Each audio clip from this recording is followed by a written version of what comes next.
Good morning, শুভ সকাল বন্ধুরা। তোমাদের সঙ্গে একটা রেসিপি শেয়ার করতে চলে এলাম রুম্পা ব্লগে। তো আজকের রেসিপি হবে পালং শাক। তার জন্য আমি কড়াটা বসিয়ে দিয়েছি আর তেল দেব কড়াইতে। কড়াটা গরম হয়ে গিয়েছে।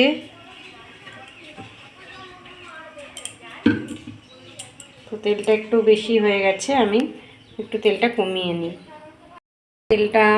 তেলটা আমি অল্প করে একটু কমিয়ে নিলাম, অনেকটা হয়ে গিয়েছিল। আর এখানে তেলটা একটু গরম হোক।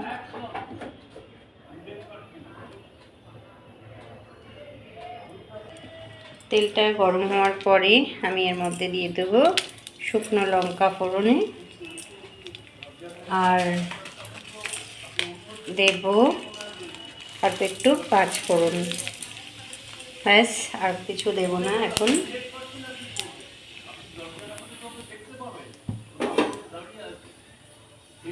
এখন ফোড়নটা আস্তে আস্তে হোক।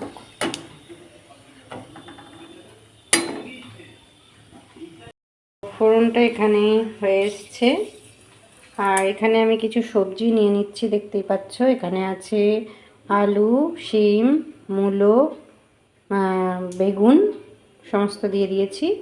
এবার কড়ার মধ্যে আমি এগুলো সব একসাথে দিয়ে দিচ্ছি।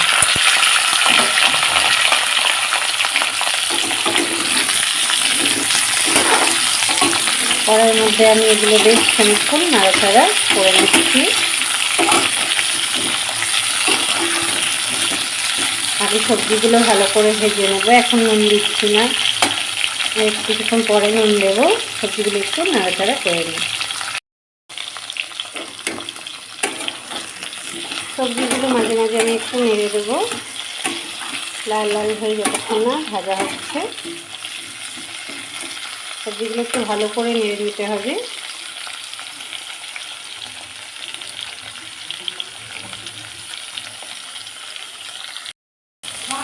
তো সবজিগুলো তো এই ভাজা ভাজা হচ্ছে, এই অবস্থায় আমি একটু নুন দিয়ে দিলাম।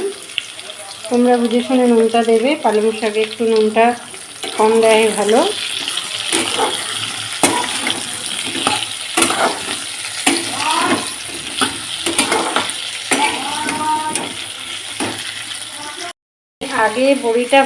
আমি আগে বড়িটা ভাজতে ভুলে গিয়েছিলাম, আর তার জন্য আমি আর একটা কড়া বসিয়ে দিয়েছি। এর মধ্যে অল্প একটু তেল দেব, দিয়ে বড়িটা ভেজে নেব। বুঝে গেছো? আমি ওই কড়াতেই বড়িটা ভেজে নিলে ভালো হতো, কিন্তু ভুলে গিয়েছি যেহেতু, তাই এর মধ্যেই আমি বড়িটা ভেজে নিচ্ছি।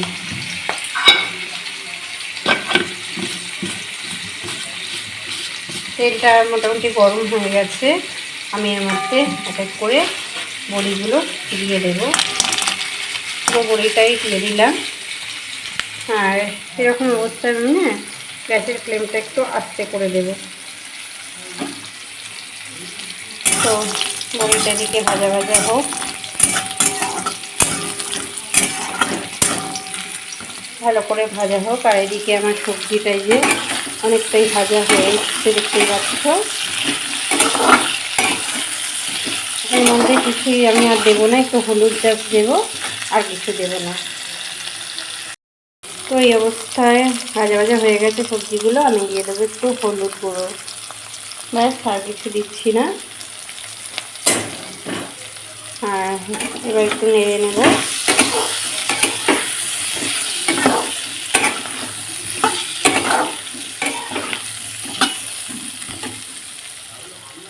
তোমরা চাইলে এর মধ্যে অল্প একটু জিরে গুঁড়ো, ধনে গুঁড়ো অ্যাড করতে পারো, আমি দিলাম না কিছুই।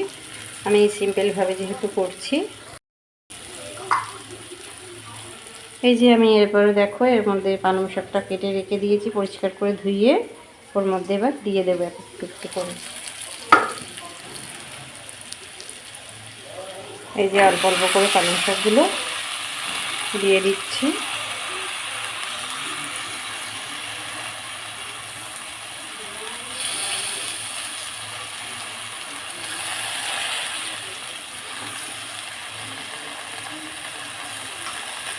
সিম্পলভাবে একদিন এরমভাবে করে খেয়ে দেখবে, কোনো মশলা ছাড়াই, খুব ভালো লাগবে টেস্ট।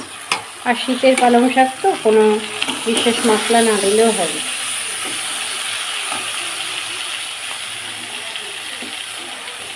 আচ্ছা, এবার একটু ঢাকা দিয়ে দেবো আমি এটা, যাতে শাকটা অনেকটা মজে যাবে, কমে আসবে শাকটা।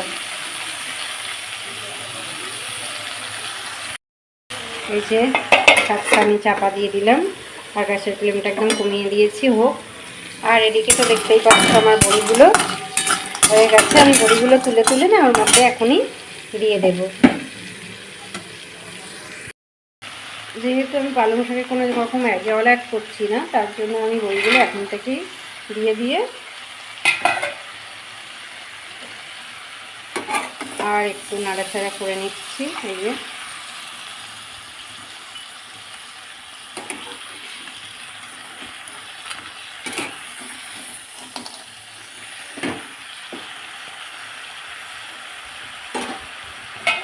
দিয়ে আর ঢাকা দিয়ে দেবো, এবার কিছুক্ষণ হতে দেব। এবার আমি ঢাকনাটা খুলে মাঝে মাঝে একটু দেখে নেব তরকারিটা কীরকম অবস্থায় আছে। অনেকটা শাকটা দেখতেই পাচ্ছ মজে এসছে, ভালোভাবে নাড়াচাড়া করে নেব। অনেকটা জল বেরিয়ে এসছে মধ্যে। তো আবারও আমি একটু ঢাকা দিয়ে, যেহেতু জল দিচ্ছি না, ঢাকা দিয়ে রান্না করব। দেখতেই পাচ্ছ পালং শাকের গন্ধ থেকে কতটা জল বেরিয়েছে বন্ধুরা। আমি কিন্তু কোনো রকম জল অ্যাড করিনি, তাও অনেকটা জল বেরিয়ে এসছে। আর আমি ছোট্ট একটা শাক দিয়েছিলাম, তো তার জন্য শাকের পরিমাণটাও কম, সবজিটা মনে হচ্ছে একটু বেশি হয়ে গেছে। তো যাই হোক, তোমরা একটু বেশি শাক চাইলে দিতে পারো। তা এখনও হবে, বেশ কিছুটা বাকি আছে, কারণ জলটা অনেকটা হয়ে গেছে, একটু মরতে দিতে হবে জলটা, নাহলে জলসা হবে। তো হোক এখন বেশ কিছুক্ষণ, তারপর আবার তোমাদের সামনে ফিরে আসছি।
তো আমার পালং শাকের ঘন্ট একদম রেডি হয়ে গেছে। এই যে অল্প একটু নামাবার আগে চিনি দিয়ে দিলাম, এবার নামিয়ে ফেলবো। তোমরা বাড়িতে এইভাবে একবার ট্রাই করে দেখো, অবশ্যই ভালো লাগবে। তো চলো, রেসিপিটা কেমন লাগলো অবশ্যই জানিও। দেখতেই পাচ্ছ বন্ধুরা, পালং শাকের ঘন্ট একদম রেডি। কেমন হয়েছে অবশ্যই জানিও। যদি ভালো লাগে অবশ্যই বাড়িতে ট্রাই করো। তো আজকের মতো টাটা, দেখা হবে একটা পরের ভিডিওতে।